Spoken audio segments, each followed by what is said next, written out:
Vaccines from China's Sinovac arriving in 2 days. The National Immunization Technical Advisory Group, or NITAG, has recommended the shot for health workers. But medical frontliners are not exactly happy about this, given Sinovac's low efficacy among those exposed to COVID-19 patients. President Duterte has ordered the National Bureau of Investigation to solely probe the fatal misencounter between PNP and PDEA personnel.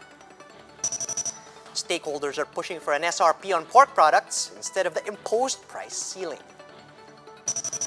And pop superstar Lady Gaga dangles a $500,000 cash reward for the return of her stolen French Bulldogs.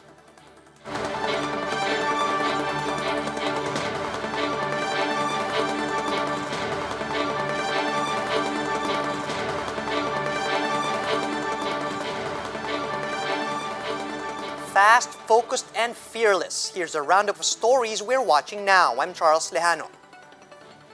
The National Immunization Technical Advisory Group, or NITAG, has recommended China's Sinovac for health workers.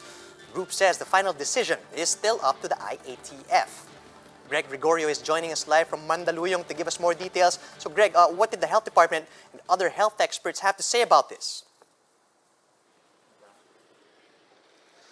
Charles, the health department and the country's panel of experts say that the China's Sinovac vaccines will still be offered to the healthcare workers. They emphasize that Sinovac is safe and effective against COVID-19. The DOH said that the 50.4 efficacy rate of Sinovac in its late-stage trials in Brazil is not a contraindication in receiving the shots. Health Undersecretary Maria Rosario Vergere highlighted that the Food and Drug Administration only flagged this information to warn the government that this offers a low protection against mild disease. The National Immunization Technical Advisory Group, or NITAG, and the DOH Technical Advisory Group also considered the FDA's clarification. They said that the data from Sinovac offers around 70% protection against moderate infection and 100% protection against severe COVID-19 infection, which could lead to the reduction of mortality from COVID-19. DOH TAG member Dr. Marisa Alejandria said that Sinovac is a safe vaccine, noting that it does not contain allergy-causing material. The donation of 600,000 doses of Sinovac shots is expected to arrive in the country on Sunday. But the DOH has yet to announce the final list of hospitals that will first receive the vaccines. Let's listen to NITAG member Dr. Nina Carandang and Health Undersecretary Maria Rosario Vergere. We'd like to emphasize again that vaccination with the incoming Sinovac donation is voluntary, and we'd like to give the right of first refusal after informed choice to our healthcare workers because they deserve it. If they are hesitant to accept this vaccine, then they can wait for the next available vaccine available. But we don't know when that will be. Sa usapin na ang Food and Drug Administration nga ay nakapagrekomenda na bawal. Hindi po niya sinabing bawal. Parating siya, sana po tanggapin ng ating mga kababayan, especially our healthcare workers.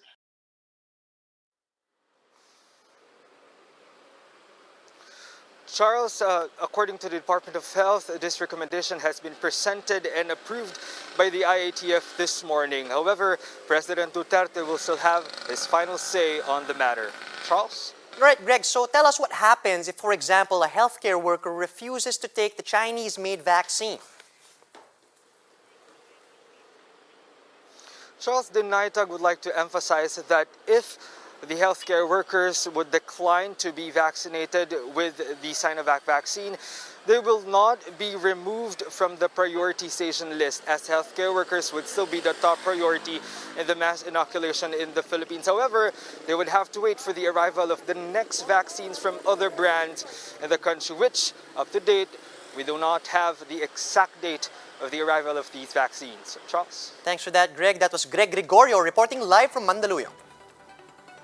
To give us more insight on the NITAG recommendation, we have Dr. Maricar Limping of the Health Professional Alliance Against COVID-19, who is joining us over the line. Good afternoon, Dr. Limping. First of all, could you tell us your reaction to this, what appears to be a sudden turnaround on the use of Sinovac shots, also known as Coronavac?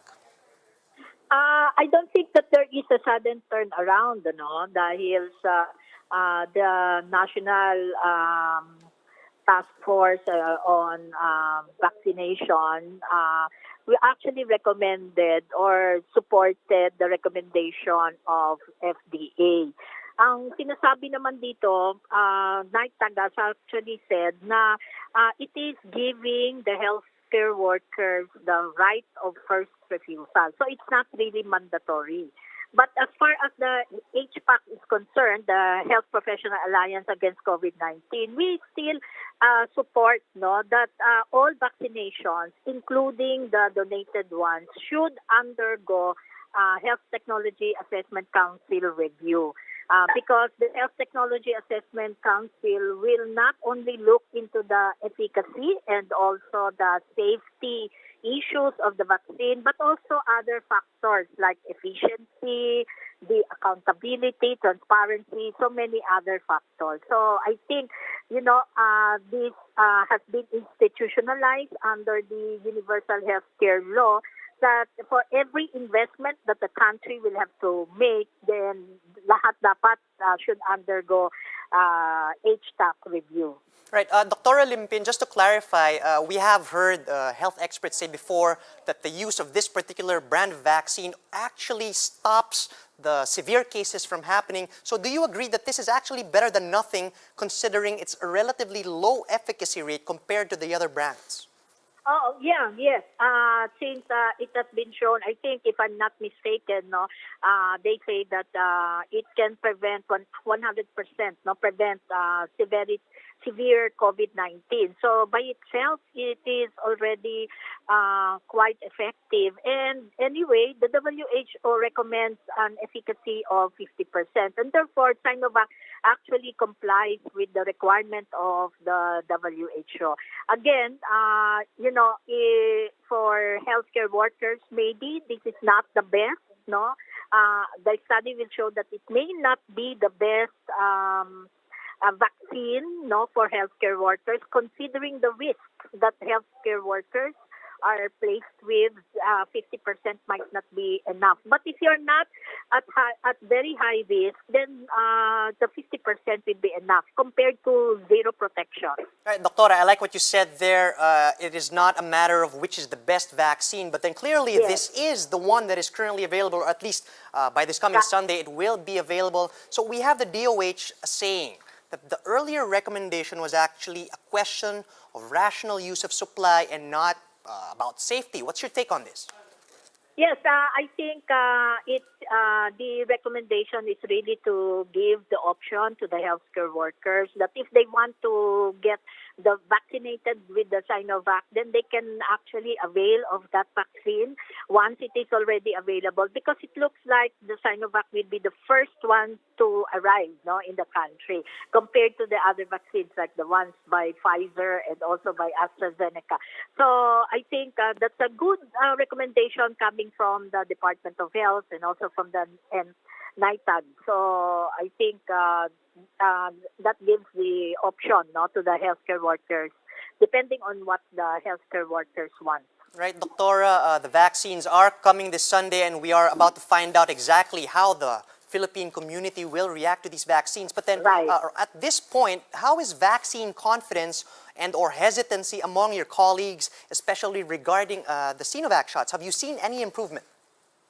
I think it remains to be the same, even with the Sinovac. But I believe that with the Sinovac, probably, I really do not know, because we haven't really made a survey among the healthcare workers. But the confidence prior to the Sinovac arrival or the Sinovac news is quite high among the healthcare workers, probably because we know that we are at high risk, and therefore we really need the protection against COVID-19. All right, thank you for those insights. That was Dr. Maricar Limping of the Health Professional Alliance Against COVID-19. The Health Department logged 2,600 new COVID-19 cases today. The total COVID-19 infections now stand at 571,000, some 34,400 of which are still active. 46 COVID-19 patients died over the past 24 hours, pushing the death toll to around 12,200. Total recoveries, meanwhile, climbed to more than 524,500, with over 500 new survivors today. One lawmaker wants the Education Department to have two different approaches for urban and rural areas regarding in-person classes. Pasig Representative Roman Romulo told One News Now that Metro Manila and other urban cities should wait for the vaccine before conducting pilot testing of in-person classes. He says face-to-face classes are more possible in rural areas with minimal cases, provided that health protocols are strictly observed. Areas or provinces that have zero or minimal COVID cases, in those cases, pwede naman siguro mag-pilot ng pilot face-to-face classes, provided that the coordination with the local government unit and of course the Department of Health will be adhered to. For NCR, urban cities, let's wait for a vaccine. Romulo also said that there could have been something wrong about how the proposal was being relayed to President Duterte, as Duterte thumbed down the DepEd's renewed push for in-person classes pending vaccine rollout. Hindi naman ito one size fits all. Hindi naman natin sinasabi na sa buong Pilipinas mag-pilot tayo. I think masyadong vague. Pero if there's clarity in what they are communicating, probably it would be something that can be considered. Stakeholders want the Agriculture Department to impose a suggested retail price on pork instead of the current price ceiling. In a dialogue with the DA, pork stakeholders proposed an SRP of 330 to 360 pesos.